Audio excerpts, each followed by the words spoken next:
যে প্রতারণা আপনি করেছেন, আমাকে করেছেন, ইপসিতাকে করেছেন, সজলকে করেছেন, দেবজিৎকে করেছেন, সবাইকে করেছেন, এবং এসআইআর এ আপনারা বাদ দিয়ে দিচ্ছেন এলাকার পর এলাকার মানুষের লোকের নাম। আজকে সেই স্বাধীনই তারা দেশের নাগরিকত্ব অর্জন করেছে, সেই নাগরিকত্বের অধিকার থেকে তাদের কেড়ে নিতে, তাদের কাছে কোনো কিছু আমরা শিখতে চাই না।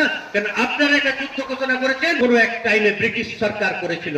এই হচ্ছে আজকে পশ্চিম বাংলার মানুষের জানতে চাইবে আপনি কি উন্নয়ন করেছেন।